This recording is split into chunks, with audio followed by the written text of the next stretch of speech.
Mga kabos, teka lang. What if I told you na ang big comeback movie ni Angelica Panganiban sa MMFF ay hindi lang basta pagbabalik showbiz, kundi bunga ng isang tahimik pero matinding laban na halos nagpabago sa buong buhay niya?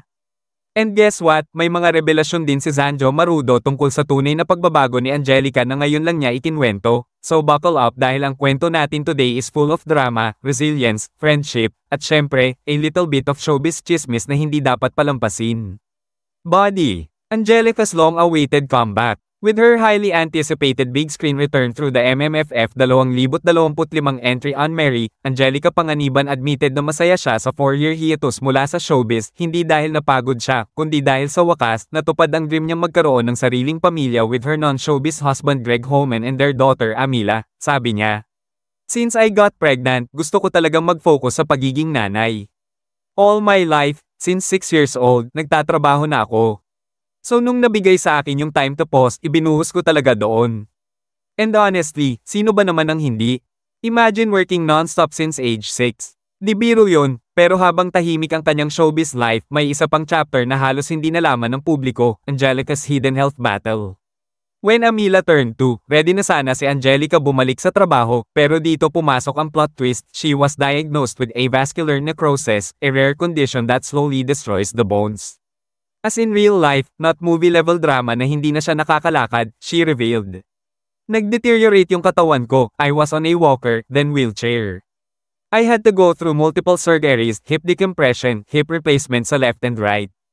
Isipin mo yon, while people thought she was just enjoying mom life, she was actually surviving a medical journey na masakit physically and emotionally. Pero ito yung nakakabilib, kahit sa gitna ng hirap, never nawala yung desire niyang umarte again, sabi niya. Habang pinagdadaanan ko yon, lagi akong may longang, inggit din, gusto ko yung ginagawa nila. Namimiss ko na. That longang, yun ang nagpabalik sa kanya, Why on Mary, was the perfect project. Angelica explained na hindi siya tatanggap ng kahit anong project, kailangan worth it, kailangan kumpleto ang puso, kailangan 100% walang regrets kahit mapagod siya, and when On Mary came. Ito yung project na nagpa-oo sa kanya, ang tanong, bakit nga ba? Marahil dahil hindi lang ito simple love story, ito ay kwento ng 2 taong nagmahal, nasaktan, pero hindi madaling bumitaw, parang reflection ng real-life highs and lows ni Angelica as a woman who has gone through heartbreaks, reinvention, and finally, peace. Zanjo Marudo, iba na si Angelica ngayon. Almost 13 years since One More Try, reunited muli sina Zanjo at Angelica para sa On Mary, sabi ni Zanjo. First movie namin was One More Try. Comfortable na ako with her even before kasi magkasama kami sa Banana Split. Pero ngayon, iba, comeback movie niya eh. He also shared something deeper. Na mas malinaw, mas malalim, mas totoo na ang emotions ni Angelica ngayon, iba na kasi magulang na kami. Before, we played parents, pero hindi pa kami totoong parents noon. Ngayon iba, mas mabilis, mas malinaw yung emotions. And this says a lot.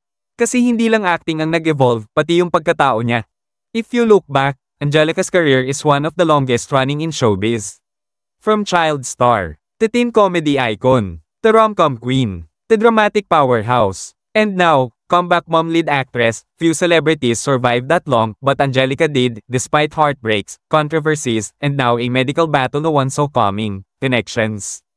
Remember her era with Carlo Aquino? Iconic. Her team up with JM De Guzman?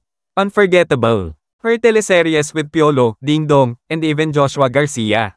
All hits, so imagine all the experience she's bringing into On Mary, no wonder Zanjo said. Iba na siya ngayon. Netizen reactions, of course, netizens have a lot to say.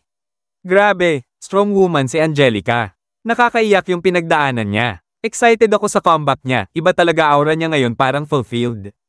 Angelica and Zanjo reunion. Sold na ako. MMFF. Here I come.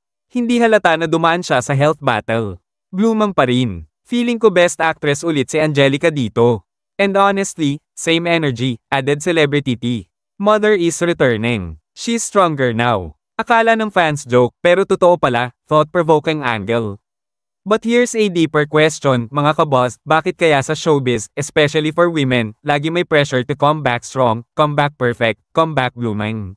Why do we rarely see actresses openly talk about sickness, weakness, or struggles until tapos na? Angelica's honesty opens a conversation about the unseen battle behind fame, na kahit artista, tao rin, at minsan, Kailangan muna nilang mabasag bago sila muling maging buo, near-ending reflection. So ngayon, her comeback is not just a career move. It's a celebration of survival, motherhood, healing, and rediscovering passion, and with Zanjo by her side in Anne-Marie, plus a team that knows her deeply, mukhang isa ito sa pinakamalaking MMFF stories this year.